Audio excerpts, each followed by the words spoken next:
اسرائیلی فوج کی غزہ میں اسکول پر بمباری، 33 افراد ہلاک۔ حماس اسرائیل مجوزہ معاہدہ، امریکی عہدیداروں کا مشرق وسطیٰ کا دورہ۔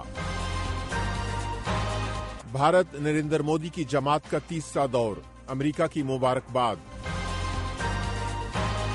وائس آف امریکہ واشنگٹن سے اہم خبروں کے ساتھ محمد جلیل۔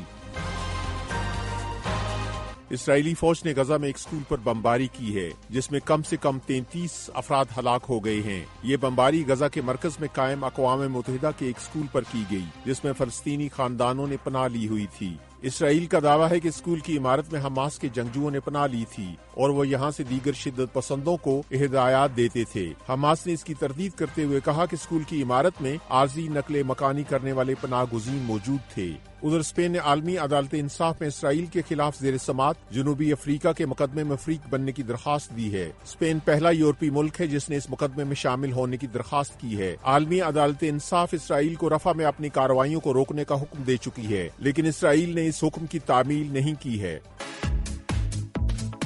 Voice of America Urdu service کا ٹی وی شو ویو 360 آپ دیکھ سکتے ہیں آج نیوز پر پیر سے جمعہ شام 7:30 بجے۔ صدر بائیڈن نے غزہ جنگ بندی کے مجوزہ معاہدے کے بارے میں بات چیت کے لیے اپنے 3 معاونین کو مشرق وسطیٰ روانہ کیا ہے۔ CIA کے ڈائریکٹر دوحہ میں ہیں جبکہ مشرق وسطیٰ کے لیے امریکی مشیر اعلیٰ بدھ کو قاہرہ پہنچے ہیں۔ یہ دونوں اعلیٰ عہدیدار مصر اور قطر کے ذریعے حماس کو یہ معاہدہ تسلیم کرنے پر قائل کریں گے۔ اس سے قبل صدر بائیڈن نے قطر کے امیر سے بات کی تھی تاکہ وہ حماس کو اس معاہدے کو قبول کرنے پر قائل کر سکیں۔ صدر بائیڈن کا کہنا ہے کہ اس مجوزہ معاہدے سے غزہ بحران کا خاتمہ ہو سکتا ہے۔ امریکہ کے صدر جو بائیڈن نے نریندر مودی کو لوک سبھا کے انتخابات میں کامیابی پر مبارکباد دی ہے۔ وائٹ ہاؤس کے ایک بیان کے مطابق صدر بائیڈن نے کہا کہ دونوں ممالک کی دوستی لامحدود صلاحیتوں کے مشترکہ مستقبل سے ہی پروان چڑھ سکتی ہے۔ دوسری جانب نریندر مودی کا کہنا ہے کہ بھارت اور امریکہ کی جامع عالمی شراکت داری آنے والے برسوں میں بہت سے نئے سنگ میل طے کرے گی۔ صدر پوٹن نے خبردار کیا ہے کہ روس مغربی اہداف کو نشانہ بنانے کے لیے اپنے اتحادی ممالک کو طویل فاصلے تک مار کرنے والے ہتھیار فراہم کر سکتا ہے۔ ان کا یہ بیان بعض مغربی ممالک کی طرف سے یوکرین کو روس کے اندر مغربی ہتھیاروں کے استعمال کی اجازت دینے کے رد عمل میں سامنے آیا ہے۔ اس سے قبل پوٹن نے غیر ملکی صحافیوں سے گفتگو میں کہا کہ اگرچہ مغرب کا خیال ہے کہ روس کبھی جوہری ہتھیار استعمال نہیں کرے گا، لیکن ہمارا ایک اپنا جوہری نظریہ ہے۔ انہوں نے کہا کہ اگر ہماری خود مختاری اور علاقائی سالمیت کو کوئی خطرہ ہوگا تو ہم تمام ذرائع استعمال کر سکتے ہیں۔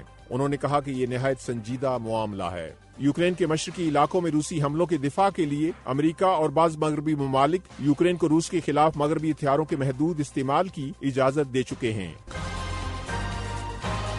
جرمن وزیر دفاع کا کہنا ہے کہ آئندہ چند برسوں میں جرمنی کو جنگ کے لیے تیار رہنا ہوگا اور ملک میں لازمی فوجی سروس کو ضروری قرار دینا ہوگا۔ وزیر دفاع نے یہ بات جرمن قانون سازوں سے بات کرتے ہوئے کہی اور جرمنی کی میڈیا کے مطابق وزیر دفاع کا کہنا تھا کہ جنگ کے لیے تیاری سن 2029 سے پہلے مکمل کرنا ہوگی اور اس کے لیے تربیت اور فوجی ساز و سامان پر توجہ مرکوز کرنا پڑے گی۔ وزیر دفاع کا یہ بیان ایک ایسے وقت سامنے آیا ہے جب روس یوکرین جنگ کی وجہ سے روس اور یورپی ممالک کے درمیان کشیدگی بڑھ گئی ہے۔ خالد حمید کے ساتھ تازہ ترین خبریں براہ راست دیکھیے پیر سے جمعہ۔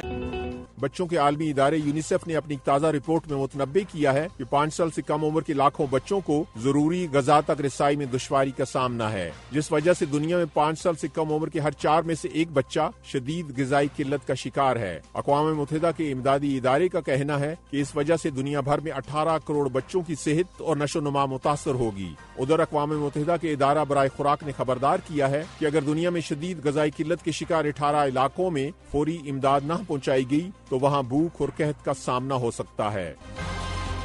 وائس آف امریکہ واشنگٹن کی اردو سروس سے خبروں کا یہ بلیٹن اب ختم ہوتا ہے۔ میں ہوں محمد جلیل اور ایڈیٹر تھیں سارہ حسن۔